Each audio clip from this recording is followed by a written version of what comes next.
High friends welcome back to my channel friends last video मन systematic investment plan SIP गुरिंचि complete गा तेलुसुकुन्नाम। सो ई रोजु మనం లంసమ్ ఇన్వెస్ట్మెంట్ గురించి అయితే ఫుల్ క్లారిటీగా అయితే తెలుసుకుందాం। వీడియో చివరి వరకు చూడండి। ఎవరైతే లంసమ్ లో ఇన్వెస్ట్ చేయాలి అనుకుంటున్నారో వాళ్ళకి ఈ వీడియో అనేది చాలా యూజ్ అవుతుందని చెప్పేసి అనుకుంటున్నాను। వీడియో చివరి వరకు చూడండి। నచ్చితే గనుక మన ఛానల్ ని అయితే సబ్స్క్రైబ్ అయితే చేసుకోండి। Friends first of all lump sum investment గురించి అయితే మాట్లాడుకుందాం। మనం ఎస్ఐపి లో ఏం చేస్తాము అంటే ప్రతి నెల కొంత అమౌంట్ ని మ్యూచువల్ ఫండ్స్ లో ఇన్వెస్ట్ చేస్తాం, దాన్ని ఎస్ఐపి అంటారు।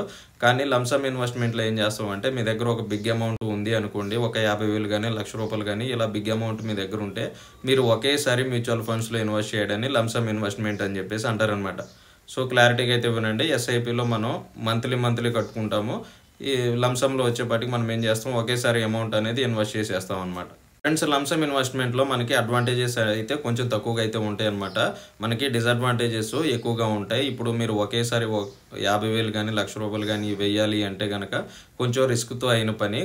సో మనకి డిసడ్వాంటేజెస్ అనేవి ఎక్కువగా ఉంటాయి అన్నమాట లంసమ్ ఇన్వెస్ట్మెంట్ లో। సో మీరు ఏదైనా ఒక ఈక్విటీ ఫండ్ చూస్ చేసుకుని దాంట్లో మీరు ఇన్వెస్ట్ చేస్తూ ఉంటుంటే ఆ మార్కెట్ అనేది పెరిగితే గనక మీరు కొంచెం ప్రాఫిట్ లో ఉండే ఛాన్సెస్ అయితే ఎక్కువగా ఉంటాయి। ఎవరైతే రిస్క్ ఎక్కువ తీసుకోగలరో వాళ్ళైతే లంసమ్ ఇన్వెస్ట్మెంట్ అని బెటర్ అని చెప్పేసి నేనైతే చెప్తాను। సో లంసమ్లో ఇన్వెస్ట్ చేయాలి అంటే కనుక మీకు మంచి రిస్క్ అయితే ఉంటుంది। సో రిస్క్ తట్టుకోగలను అనుకున్న వాళ్ళు ఈ లంసమ్లో ఇన్వెస్ట్ చేయడానికి అయితే ట్రై చేయండి। ఫ్రెండ్స్ ఇంకా లంసమ్ ఇన్వెస్ట్మెంట్ లో మనకి సేమ్ మనం ఎస్ఐపి చేసినట్టే కూడా మనం గ్రో యాప్ లో గానీ ఇలా డిమాట్ అకౌంట్స్ యూజ్ చేసి కూడా మనం దీంట్లో అయితే చేంజ్ చేసుకోవచ్చు। ఇంకో మెయిన్ డిసడ్వాంటేజ్ ఏంటి అంటే మనకి లంసమ్ లో ఇప్పుడు మనం సిస్టమేటిక్ ఇన్వెస్ట్మెంట్ ప్లాన్ ని మనకు నచ్చితే గనక మనం చేంజ్ చేసుకుంటాం అన్నమాట అమౌంట్ ని, కానీ లంసమ్ ఇన్వెస్ట్మెంట్ లో మనకి చేంజ్ చేసుకోవడానికి అవకాశం అయితే ఉండదు। సో మీకు సిప్ తో పోల్చుకుంటే లంసమ్ లో కొంచెం రిస్క్లు ఎక్కువ ఉంటాయి, డిసడ్వాంటేజెస్ అయితే ఎక్కువగా ఉంటాయి। మనకి సిస్టమేటిక్ ఇన్వెస్ట్మెంట్ ప్లాన్ బెటర్ అని చెప్పేసి నేనైతే చెప్తాను। ఎవరైతే రిస్క్ తీసుకోగలను, నేను ఒక బిజినెస్ చేసుకుంటున్నాను, నాకు అమౌంట్ బాగా వస్తాయి అనుకున్న వాళ్ళు మాత్రమే లంసమ్లో ఇన్వెస్ట్ చేయడానికి అయితే ట్రై చేయండి।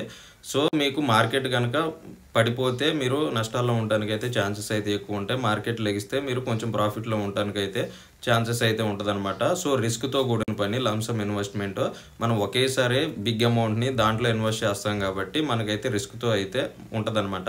సో సిస్టమేటిక్ ఇన్వెస్ట్మెంట్ ప్లాను అలాగే లంసమ్ గురించి రెండింటి గురించి నేను ఫుల్గా అయితే ఎక్స్ప్లెయిన్ చేశాను। రెండు వీడియోస్ అయితే మీకు చూడండి। సిస్టమేటిక్ ఇన్వెస్ట్మెంట్ ప్లానే ప్రజెంట్ ఉన్న జనరేషన్లో మనకి చాలా యూజ్ అవుతుంది అందరికి కూడా।